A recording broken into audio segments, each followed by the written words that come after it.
Hello, good morning students. बच्चों, हम लोग आज गद्य पढ़ेंगे। इसके पहले काव्य में पढ़ा था जयशंकर प्रसाद की जीवनी आपको लिखवा दी है। अब इसके बाद आज गद्य पढ़ेंगे। गद्य में डॉक्टर हजारी प्रसाद द्विवेदी जी का लेसन है अशोक के फूल। आज उसको पढ़ना है, ठीक है। इसके पहले कन्हैयालाल मिश्र प्रभाकर पर आप कैसे पढ़ा था। आज अशोक के फूल पढ़ेंगे। अब यहाँ पर अशोक के फूल जो लेसन आपके में दिया हुआ है, यह एक निबंधात्मक लेख है। यहाँ पर लेखक ने आचार्य द्विवेदी जी ने जो है वो जो ये ललित निबंध लिखा हुआ है, ठीक है। तो इस निबंध में उन्होंने जो हमारे प्राचीन समय में अशोक का वृक्ष होता था, अशोक के जो फूल है, उनके गुणों का वर्णन किया हुआ है। हमारी प्राचीनता जो जिसमें छिपी हुई है, आज लोग पाश्चात्य सभ्यता की ओर भाग रहे हैं और आज नई नई चीजों के प्रचलन में जो आकर्षित करने वाली चीजें हैं, उन चीजों की ओर लोग इस प्रकार से भाग रहे हैं कि अपनी प्राचीनता को, अपनी सभ्यता को, अपनी संस्कृति को पूरी तरह से भूले हुए हैं। तो यहाँ पर द्विवेदी जी ने जो ये लेसन लिखा हुआ है, जो ये ललित निबंध लिखा हुआ है, इसका पूर्ण उद्देश्य है अपनी प्राचीनता से, अपनी संस्कृति से मनुष्यों को परिचित कराना, ठीक है। अब यहाँ पर कहा गया है, अशोक में फिर फूल आ गए हैं। इन छोटे छोटे लाल लाल पुष्पों के मनोहर स्तवकों में कैसा मोहक भाव है। बहुत सोच समझकर गंधर्व देवता ने लाखों मनोहर पुष्पों को छोड़कर सिर्फ 5 को ही अपने तुरीर में स्थान देने योग्य समझा। उनमें से एक अशोक का था, जिनमें कामदेव ने, गंधर्व देवता मतलब कामदेव ने जो है, जो अपने तुरीर में, अपने तरकश में जो बाण रखे थे, जो पुष्प के उनके बाण होते हैं, उन बाणों में उन्होंने एक बाण को, अशोक के फूल को भी रखना स्वीकार किया था। लेकिन पुष्पित अशोक को देखकर मेरा मन उदास हो जाता है। इसलिए नहीं कि सुंदर वस्तुओं को हतभाग्य समझने में मुझे कोई विशेष रस मिलता है। कुछ लोगों को मिलता है, वे बहुत दूरदर्शी होते हैं। जो भी सामने पड़ गया उसके जीवन के अंतिम मुहूर्त तक का भी हिसाब लगा लेते हैं। यहाँ पर लेखक ने जो है ऐसे अनुभवी मनुष्यों की बात की है, जो अपने अनुभव के माध्यम से दूसरे के व्यक्तित्व को पहचानते हैं। मेरी दृष्टि इतनी दूर तक नहीं जाती, फिर भी मेरा मन इस फूल को देखकर उदास हो जाता है। असली कारण तो मेरे अंतर्यामी ही जानते होंगे। कुछ थोड़ा सा मैं भी अनुमान कर सकता हूँ, बताता हूँ। यहाँ पर लेखक ने, द्विवेदी जी ने अपने अनुमान के आधार पर पुरानी संस्कृति और सभ्यता का वर्णन भी प्रस्तुत पाठ में, प्रस्तुत निबंध में किया हुआ है। भारतीय साहित्य में और जीवन में भी इस पुष्प का प्रवेश और निर्गम दोनों ही विचित्र नाटकीय व्यापार है। ऐसा तो कोई नहीं कह सकता कि कालिदास के पूर्व भारतवर्ष में इस पुष्प का नाम कोई नहीं जानता, परंतु कालिदास के काव्यों में यह जिस शोभा और सौकुमार्य का भार लेकर प्रवेश करता है, वो पहले कहा था। इस तरह से जो अशोक का फूल है, वो प्राचीन काल से, मतलब बहुत ही पुराना है। तो इसको, इनका नाम, इस पुष्प का नाम आता तो अवश्य रहा है, पुराने इसमें लोग जानते भी रहे हैं, इनका नाम भी सुना है। लेकिन इसका कालिदास के काव्यों में, कि जब कालिदास ने जो प्रकृति चित्रण किया हुआ है, कालिदास ने अपने काव्य में जो वर्णन किया हुआ है, उस वर्णन में उन्होंने अशोक के पुष्प का वर्णन इतना अधिक किया हुआ है कि लोग उसे जान गए हैं।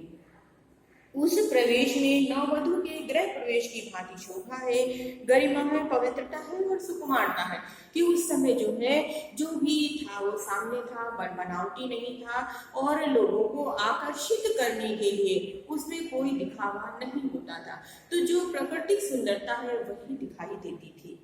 फिर एकाएक मुसलमानी सल्तनत की प्रतिष्ठा के साथ ही साथ ये मनोहर पुष्प साहित्य के सिंहासन से चुपचाप उतार दिया गया।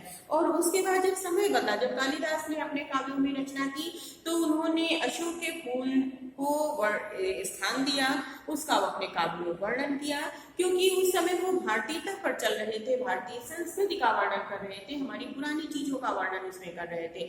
लेकिन जब जो है सल्तनत चेंज हुई, जब मुसलमानी सल्तनत आई, उसकी प्रतिष्ठा बढ़ने लगी, तो लोगों का जो उसमें वर्णन था वो मुगल सभ्यता के आधार पर वो वर्णन भी बदलने लगा। उन्होंने लोगों को आकर्षित करने वाली जो सभ्यता है उसका वर्णन किया, जहाँ पर सौंदर्य, जहाँ पर सुगंध और जहाँ पर बनावटीपन, दिखावा आना प्रारंभ हो गया, ऐसा जो है वो सल्तनत बदलने के आधार पर इन चीजों का भी यहाँ पर काव्य में, साहित्य में वर्णन होने लगा। नाम तो लोग बाद में भी लेते थे, पर उसी प्रकार जिस प्रकार बुद्ध विक्रमादित्य का, कि जिस प्रकार से हमारे पुराने राजा लोग, सम्राट लोग अपने शौर्य के, अपने पराक्रम के, अपनी वीरता के आधार पर याद किए गए हैं, उसी प्रकार से इन पुष्पों का, हमारी पुरानी चीजों का जो है वो नाम साहित्य में यदा कदा अवश्य ही लिया गया। लेकिन जब जो सिंहासन पर होता है, जो सल्तनत पर होता है, तो उन आधार पर उनका नाम अधिकता से लिया जाता है और पुरानी चीजों की मान्यता धीरे धीरे कम होने लग जाती है। अशोक को जो सम्मान कालिदास से मिला वो अपूर्व था।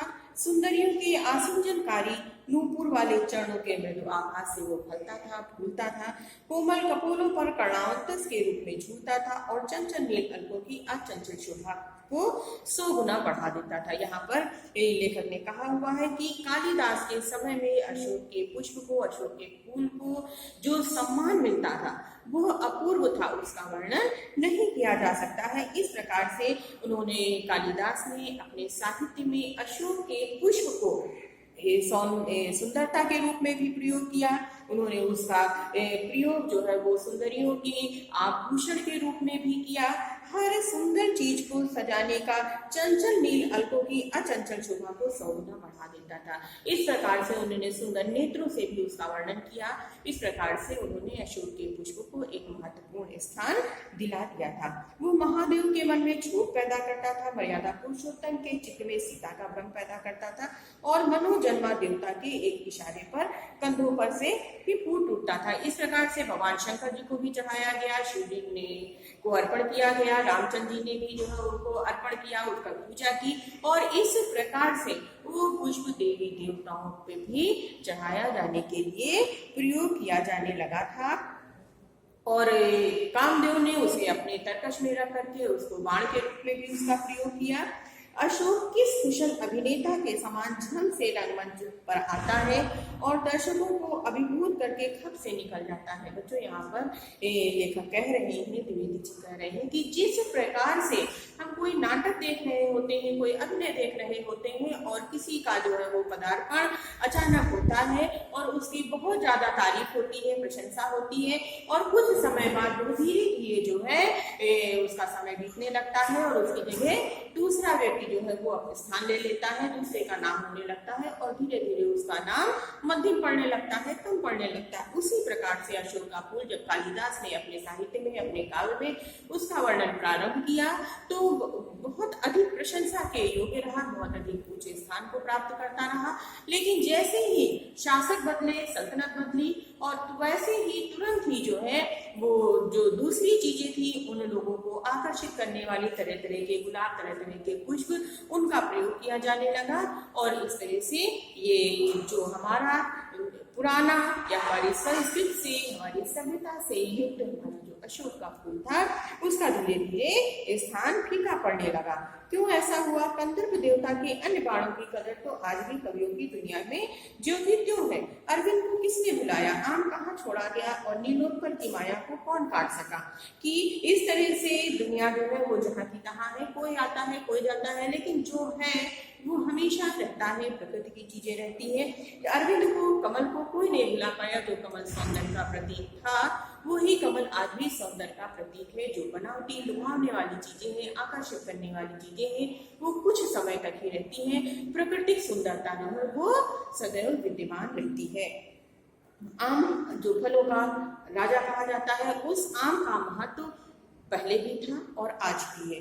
नीलोत्पल की माया को, नीलकमल की माया को जो है पहले भी कोई नकार नहीं सका था, आज भी नहीं निकाल सका है। नवमल्लिका की अवश्य ही अब विशेष पूछ नहीं है, किंतु उसकी इससे अधिक कदर कभी भी थी भी नहीं कि जो जितना पूजा जाता था आज उतना महत्व उसका आज भी बना हुआ है। बुलाया गया है अशोक, लेकिन अशोक के फूल को के स्थान पर और नए नए जो विदेशी पुष्प हैं, बाहरी पुष्प उन्होंने ले लिया है। मेरा मन उमड़ घुमड़ कर भारतीय रस साधना के पिछले हजारों वर्षों पर बरस जाना चाहता है। क्या यह मनोहर पुष्प सुलाने की चीज थी। सहृदयता क्या लुप्त हो गई थी, कविता क्या सो गई थी, ना मेरा मन यह सब मानने को तैयार नहीं है। जने पर तो नमक तो यह है कि एक तरंगायित पत्र वाले निपुले पेड़ को सारे उत्तर भारत में अशोक कहा जाने लगा, याद भी किया जो अपमान करके। तो उसका आज जो है वो धीरे धीरे महत्व कम होने लगा है। अब बच्चों इसका साहित्यिक सौंदर्य देख लेते हैं। योग ने पहले से लिख रखा हुआ है यहाँ पर, आप इसको देखिए। ये अशोक के फूल के लेखक जो है डॉक्टर हजारी प्रसाद द्विवेदी जी हैं। इन्होंने लिखा है, इससे जितना पढ़ाया है इस गद्यांश का साहित्यिक सौंदर्य यहाँ पर दिया हुआ है। भाषा सरल सहज विषयानुकूल खड़ी बोली का द्विवेदी जी ने अपने इस ललित निबंध में प्रयोग किया हुआ है। शैली वर्णात्मक और व्यंग्यात्मक, यहाँ पर व्यंग भी किया गया है भाषा की सभ्यता के ऊपर, और वर्णात्मक की पुष्प का वर्णन किया गया है। इसलिए दोनों ही भाषा को यहाँ पर दोनों ही शैली को प्रयोग किया गया है। खड़ी बोली है और ये शैली है। विचार सौष्ठव, लेखक ने स्वयं को, हम ये विचार कर सकते हैं, विचार का विषय है कि यहाँ पर लेखक ने स्वयं को अन्य लोगों से कम दूरदर्शी बताकर अपनी महानता का, अपनी दूरदर्शिता का परिचय दिया हुआ है। ठीक है बच्चों, तो ये इसका साहित्यिक सौंदर्य हो गया। आज ये गद्यांश है, इसको आप पढ़िएगा, बाकी नेक्स्ट वीडियो में पढ़ाएंगे। ओके, थैंक यू बच्चों, बाय।